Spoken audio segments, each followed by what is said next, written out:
Hello नमस्कार प्यारे बच्चों, स्वागत है आपका हमारे चैनल पर। और कैसे हैं आप सभी लोग? मुझे आशा है आप सभी सब बच्चे होंगे और अपनी पढ़ाई में लगे हुए होंगे। तो आज मैं आपके सामने उपस्थित हूँ एक नए वीडियो के साथ। और इस वीडियो में मैं पुराने वीडियो का जो होमवर्क दिया हुआ था पहले उसका हल दिया हुआ है। उसके आप जो है वीडियो पॉज करके एक बार इसको देख लीजिए और मिलान कर लीजिए आपके कितने क्वेश्चन सही हुए हैं। मैंने 20 क्वेश्चन दिए हुए थे, 15 क्वेश्चन ये थे और 5 क्वेश्चन ये थे, टोटल 20 क्वेश्चन थे। अब आप इनमें देखिए कि आपके कितने क्वेश्चन सही हो रहे हैं, और जितने भी क्वेश्चन सही हो रहे हैं आप उनका कमेंट करिए कि कितने क्वेश्चन आपके सही हुए हैं। जैसे आपके अगर 20 सही हो रहे हैं तो आप 20 जो है लिखिए कमेंट में। जितने भी आपके सही हो रहे हैं उतने आप कमेंट में लिखिए, और जो आप गलत हो रहे हैं उनको मिलान कीजिए, देखिए कि उसमें क्या दिक्कत है। तो इसको आप वीडियो पॉज करके एक बार मिलान कर लीजिए और देख लीजिए। उसके बाद में मैं शुरू करता हूँ नए टॉपिक। तो बच्चों, आज का हमारा टॉपिक रहेगा संख्या पद्धति। आज हम पढ़ने वाले हैं नंबर सिस्टम, संख्या पद्धति। और संख्या पद्धति में जो जो टॉपिक आएंगे उनको हम पढ़ेंगे। तो आज का हमारा जो टॉपिक है वो है संख्या पद्धति। इसको आप अपनी कॉपी में नोट कर लीजिए। संख्या पद्धति आज का हमारा टॉपिक है नंबर सिस्टम। Number system. अब देखिए, नंबर सिस्टम में जो जो टॉपिक पढ़ेंगे उनको एक बार देख लेते हैं। पहला हमारा टॉपिक है पूर्ण प्राकृतिक संख्याएं। प्राकृतिक संख्याएं।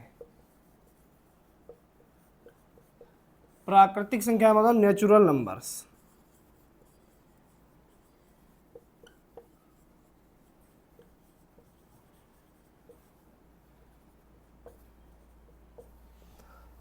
नेचुरल नंबर्स, प्राकृतिक संख्याएं, नेचुरल नंबर्स।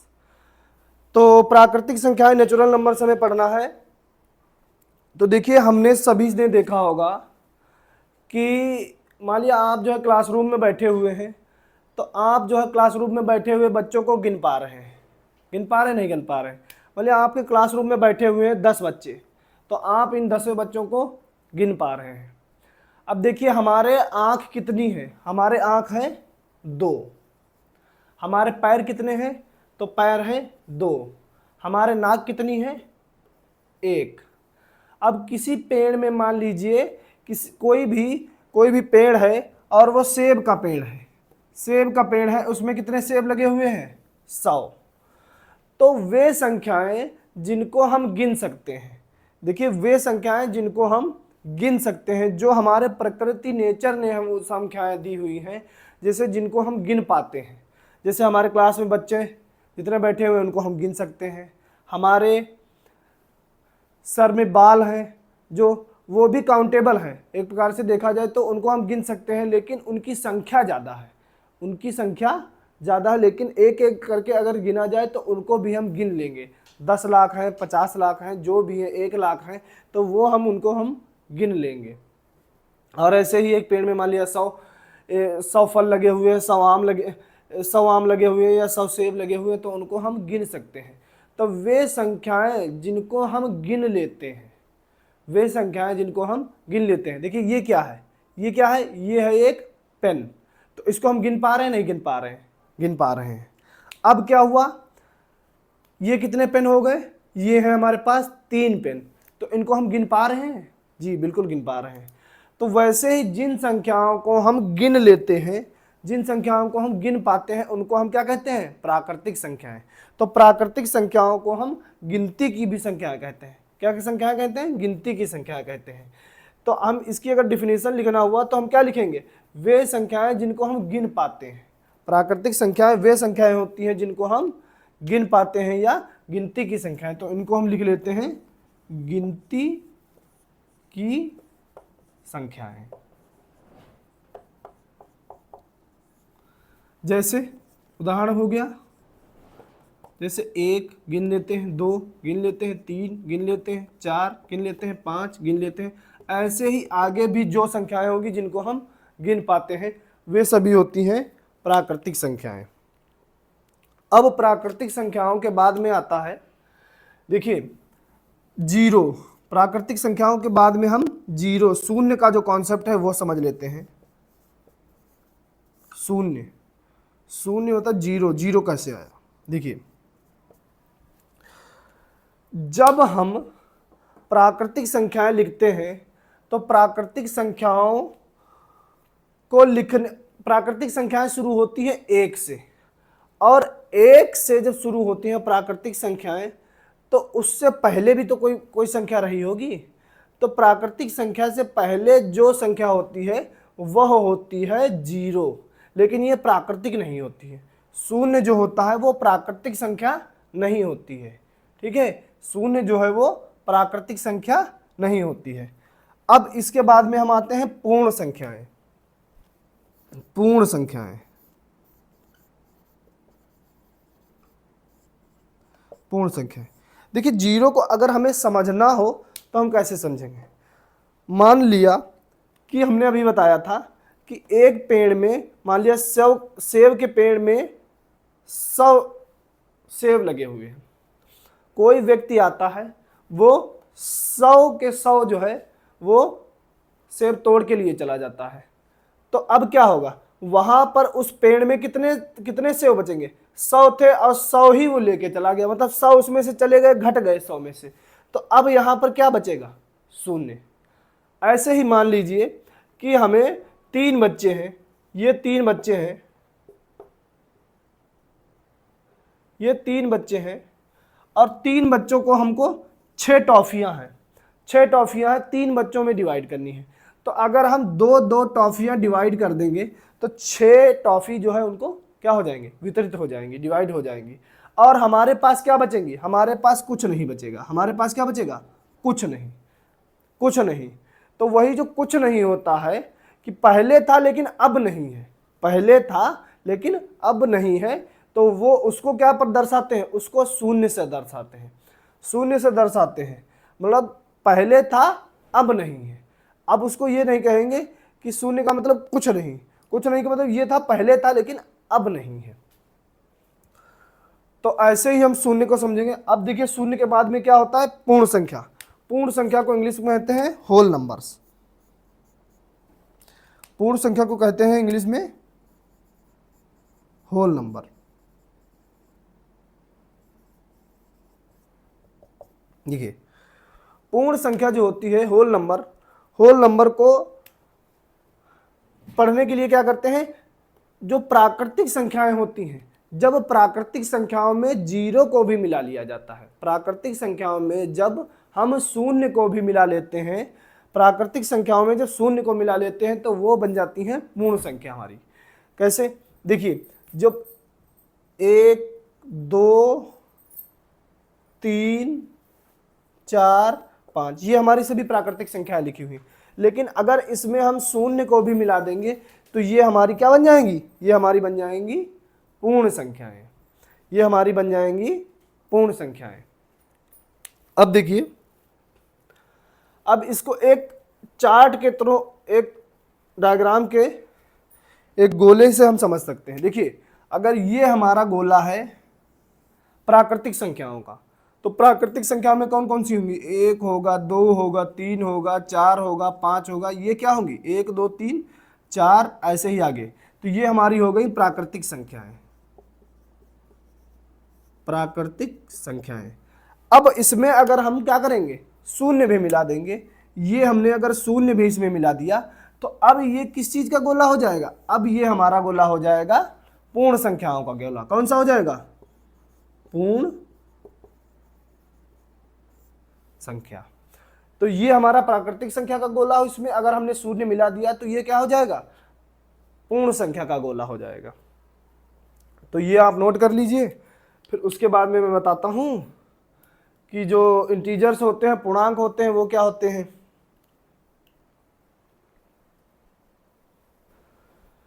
तो अब हम पढ़ेंगे पूर्णांक, इंटीजर्स। पूर्णांक क्या होते हैं? देखिए, हमने अभी तक पढ़ लिया नेचुरल नंबर्स, प्राकृतिक संख्याएं। प्राकृतिक संख्याएं वे होती हैं जो गिनती की संख्याएं होती हैं, एक जैसे 1 2 3 4 5 6 7 आगे। और उसके बाद में क्या हुआ? उसमें जब शून्य मिला दिया तो वो क्या बन गई? वो बन गई पूर्ण संख्याएं।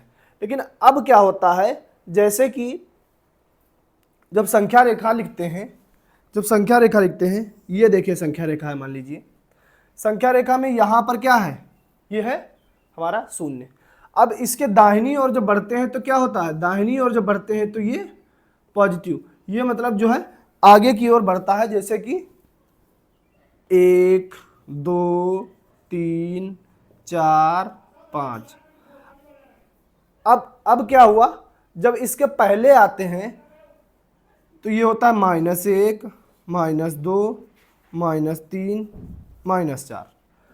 अब माइनस का कॉन्सेप्ट ऐसे आया, देखिए जैसे मान लीजिए कि आपके पास 10 रुपए हैं और आप दुकान पे गए, किसी दुकान पे गए आप, और वहाँ पे आपने नमकीन ले ली। मान लीजिए आपने 100 ग्राम नमकीन ली। अब आपने दुकानदार को 10 का नोट दे दिया, 10 रुपए आप लेकर के दुकानदार के पास गए और आपने वहाँ पे 100 ग्राम नमकीन ली और दुकानदार को 10 रुपए दे दिए, लेकिन 100 ग्राम नमकीन जो कितने की थी, वो 12 रुपए की थी। तो यहाँ पे क्या हुआ, 10 रुपए दुकानदार ने रख लिए और क्या कर दिया, 2 रुपए आप पे उधार हो गए। 2 रुपए क्या हो गए, आप पे उधार हो गए। यही चीज है कि मतलब क्या हुआ, 2 रुपए आप पे उधार हो गए, यही मतलब माइनस का हो गया। अब क्या हुआ, जब आप अगली बार जाएंगे और 2 रुपए जमा करेंगे जब इसमें, तो ये कहाँ पे आ जाएंगे, 2 रुपए यहाँ पे आ गए, पीछे आ गए आप, तो अब यहाँ पे आ जाएंगे, शून्य पे आ जाएंगे। तो आप 2 रुपए जब लेके जाएंगे, उसको देंगे जाके, तब वो आपका 2 रुपए जब जमा करेगा तब आप शून्य पे आएंगे। तो हमारा कहने का मतलब ये हुआ कि 2 रुपए जब जो माइनस का होता है वो क्या होता है, वो एक प्रकार से उधार होता है। माइनस जो होता है वो एक प्रकार से उधार होता है। तो अब इंटीजर्स को समझने के लिए क्या करते हैं, बस ऐसे ही मैंने यहाँ पे पूर्ण संख्याएं लिख ली हैं, यहाँ पर क्या कर दिया, ये हमारी पूर्ण संख्याएं हैं। अब पूर्ण संख्याओं में जब हम माइनस की भी संख्याएं मिला देते हैं, जब हम ऋणात्मक जो संख्याएं भी मिला देते हैं, देखिए ये कहे जाएंगे हमारे धनात्मक, ये क्या कहेंगे जाएंगे हमारे, ये कहेंगे जाएंगे हमारे धनात्मक, और ये कहे जाएंगे हमारे ऋणात्मक। तो जब हम पूर्ण संख्याएं हैं, ये प्राकृतिक संख्याएं हैं, प्राकृतिक संख्याओं के बाद में शून्य मिला दिया हमारा, तो हमने क्या हो गई, पूर्ण संख्याएं हो गई। अब पूर्ण संख्याओं में जब हम माइनस की भी संख्याएं मिला देते हैं तो क्या बन जाता है, पूर्णांक बन जाता है। तो वैसे ही जब पूर्ण संख्याओं में माइनस की भी संख्याएं मिला देते हैं तो वो क्या बन जाता है, वो बन जाता है पूर्णांक बन जाता है। तो अब पूर्णांक को लिखने के लिए हमें अगर जो गोला बनाना पड़े तो हम देखिए किस प्रकार से बनाएंगे। ये देखिए ये पूर्णांक का ही जो है संख्या रेखा लिखी हुई है। तो अब हमें अगर जो गोला बनाना हो, एक चार्ट टाइप का बनाना हो, तो कैसे बनाएंगे, देखिए पहले तो हमारा हो गया नेचुरल नंबर्स का, पहले हमारा हो गया नेचुरल नंबर्स का 1 2 3 4, ये हो गई हमारी प्राकृतिक संख्या। अब देखिए अब क्या करेंगे, अब इसमें 0 मिला दिया, अब क्या मिला दिया इसमें, अब मिला दिया इसमें शून्य, इसमें हमने मिला दिया। अब जब शून्य मिला दिया तो ये हमारा कौन सा गोला हो गया, ये हमारा हो गया पूर्ण संख्या, ये हमारा हो गया पूर्ण संख्या। अब क्या कर दिया हमने, जब इसमें -1 -2 ये भी मिला दिया, तो जब माइनस की भी संख्याएं हमने मिला दी तो क्या ये बन गया, ये बन गया पूर्ण संख्याएं बन गई। जब हमने माइनस भी मिला दिया इसमें तो क्या बन गया, पूर्ण संख्याएं बन गई। अब ये जो हमारा गोला होगा, ये किस प्रकार का गोला होगा, ये होगा हमारा पूर्णांक। ये क्या हो जाएंगे हमारे पूर्णांक, पूर्णांक मतलब इंटीजर, ये हमारा इंटीजर्स हो गए। ये हमारे क्या हो गए, ये हमारे होल नंबर हो गए, ये हमारे होल नंबर हो गए, ये हमारे क्या हो गए, नेचुरल नंबर्स हो गए।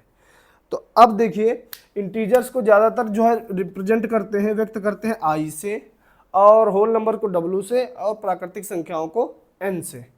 तो इस प्रकार से हमने देख लिया प्राकृतिक संख्याएं, पूर्ण संख्याएं और पूर्णांक। तो हमसे अगर कोई पूछे कि प्राकृतिक संख्याएं क्या होती हैं, तो वे संख्याएं जो गिनती की संख्याएं होती हैं उनको हम प्राकृतिक संख्याएं कहते हैं, या गिनती की संख्याओं को प्राकृतिक संख्याएं कहते हैं।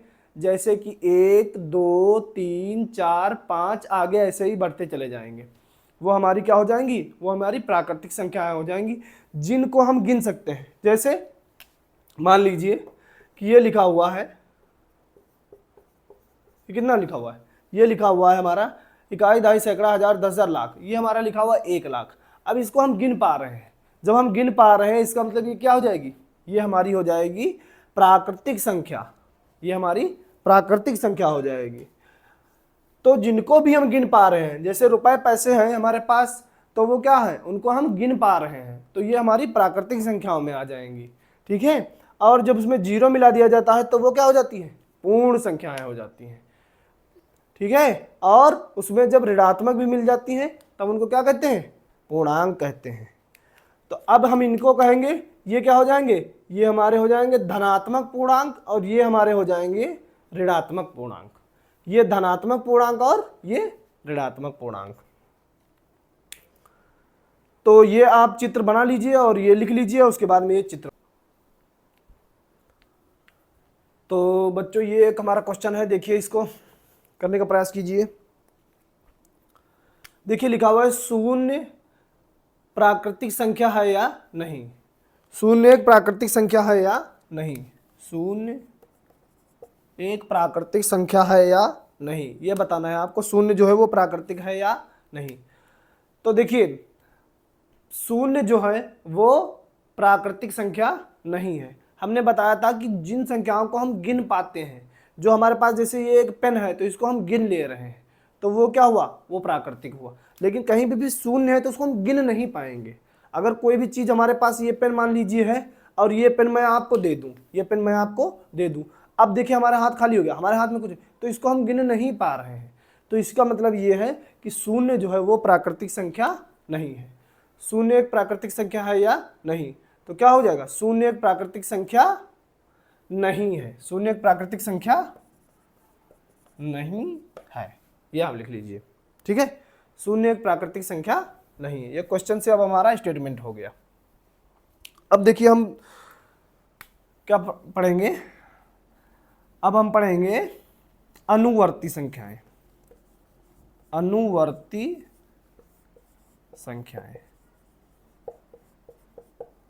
सक्सेसर। ठीक है, सक्सेसर नंबर। तो अब देखिए क्या होता है, अनुवर्ती संख्याएं क्या होती हैं कि मान लीजिए हम यहाँ पे खड़े हुए हैं और हमको सीढ़ी पे जाना हुआ, हमको छत पे जाना है, तो हम क्या करेंगे, एक कदम आगे बढ़ाएंगे, फिर क्या हुआ, फिर एक कदम आगे बढ़ाएंगे। इसीलिए जब हम एक कदम आगे बढ़ाते हैं, एक कदम आगे बढ़ाते हैं, तो क्या करते हैं, आगे को चलते हैं। तो उसी प्रकार से है, जब हम किसी संख्या में क्या कर देंगे, कोई भी संख्या दी हुई है और संख्या में क्या कर देंगे, एक हम जोड़ देते हैं, तो उसकी क्या हो जाती है, अनुवर्ती संख्या प्राप्त हो जाती है। जब हम किसी संख्या में एक जोड़ देते हैं तो उसकी क्या हो जाती है, अनुवर्ती मिल जाती है। जैसे कि मान लीजिए सबसे छोटा जो है प्राकृतिक, सबसे छोटी प्राकृतिक संख्या क्या है, वो सबसे छोटी प्राकृतिक संख्या है 1, और सबसे छोटी प्राकृतिक संख्या में अगर हम क्या करेंगे, एक जोड़ देंगे तो क्या हो जाएगा, 2। इसका मतलब क्या होगा कि 1 की जो अनुवर्ती संख्या है वो क्या हो जाएगी, 1 की जो अनुवर्ती है वो, 1 की जो अनुवर्ती है वो क्या होगी, वो 2 होगी। ठीक है, अब मान लीजिए हमने कहा कि 99 की अनुवर्ती निकालिए, 99 की अनुवर्ती संख्या निकालिए, तो क्या करेंगे, 99 में एक जोड़ देंगे, तो अब क्या होगा, 9 1 10, हासिल लगा 1, 9 1 10। तो 99 की जो अनुवर्ती संख्या होगी वो क्या होगी, 100 होगी। तो किसी भी संख्या में एक जोड़ देने पर उसकी अनुवर्ती संख्या प्राप्त हो जाती है। उसके आगे वाली संख्या जो होती है वो क्या होती है, वो अनुवर्ती संख्या होती है। कोई भी संख्या उसमें एक जोड़ दे तो वो अनुवर्ती संख्या हो जाएगी। अब देखिए अगली होती है पूर्ववर्ती संख्या।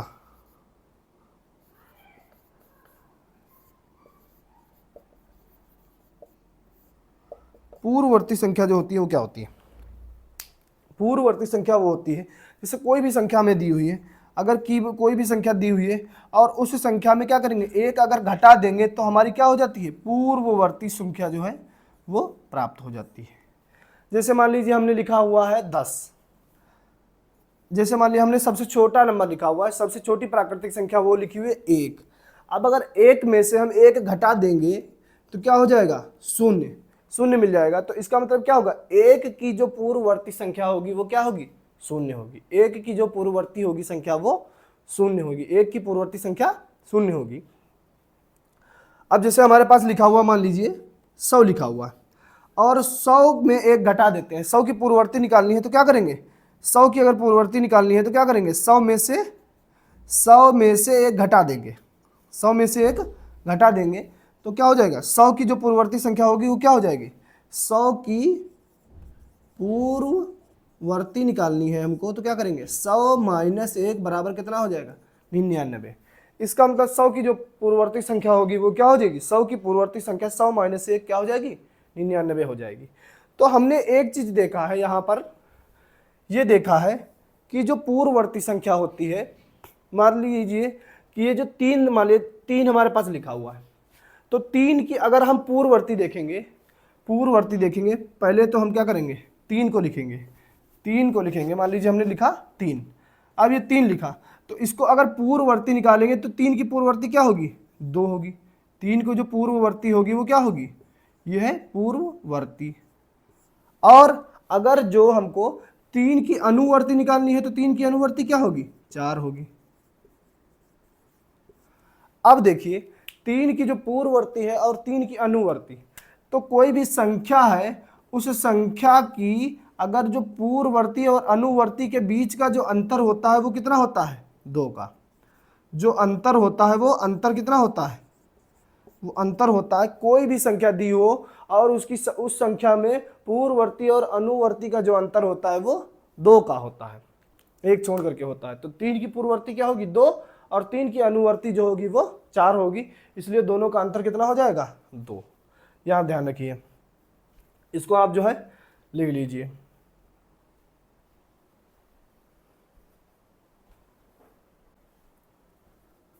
तो प्यारे बच्चों, ये आपका होमवर्क है आज का।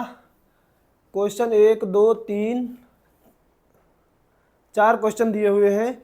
इनमें ये 2 क्वेश्चन जो है इनमें आपको लिखना है, सबसे छोटी प्राकृतिक संख्या लिखिए, सबसे छोटी पूर्ण संख्या लिखिए, उसके बाद में इन निम्न संख्याओं की अनुवर्ती संख्या, इनकी अनुवर्ती संख्या निकालनी है, और निम्न संख्याओं की पूर्ववर्ती संख्या निकालनी है।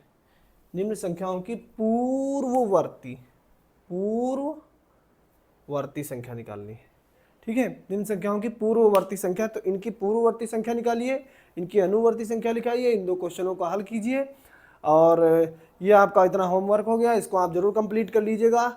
दिन की दिन जो जो हम आपको होमवर्क मिले, पर डे का होमवर्क रोज जो है आप उसको कंप्लीट कीजिए। अगले दिन अगले वीडियो में मैं उसका जो है हल बताता हूँ, वो आप हल से मिलान कीजिए, और जितने भी क्वेश्चन आपके सही हो उतने आप कमेंट बॉक्स में कमेंट करिएगा। चलिए आज के लिए इतना ही बस, और अपनी पढ़ाई को निरंतर जारी रखिए, सफलता आपके कदम चूमेगी। बस मन लगा करके पढ़ाई करनी है, डेली की डेली सवाल लगाने हैं, डेली की डेली प्रैक्टिस करनी है। और जो भी आपकी जो है, जो आपके पास किताब हो, गणित की किताब हो, उसमें आप देखिए जो है कक्षा क्लास 6 की बुक में है, ये क्लास 6 की बुक में जो है ये दिया हुआ है। और क्लास 6 बुक में आप इसको जो है आप जब समझ ही गए हैं तो इस जो है इनको करिएगा, और उसके बाद में जो है वहाँ से आप जो है क्वेश्चन से देखिएगा, उन क्वेश्चनों को लगाने का प्रयास कीजिएगा। जो भी क्वेश्चन आपको अटके या आपका ना लगे वहाँ आप बताइएगा, मैं आपको वो क्वेश्चन बता दूंगा। चलिए, खुश रहिए, मुस्कुराते रहिए और पढ़ाई करते रहिए। धन्यवाद आपका चैनल पर बने रहने के लिए और वीडियो को देखने के लिए। Thank you so much, all the best.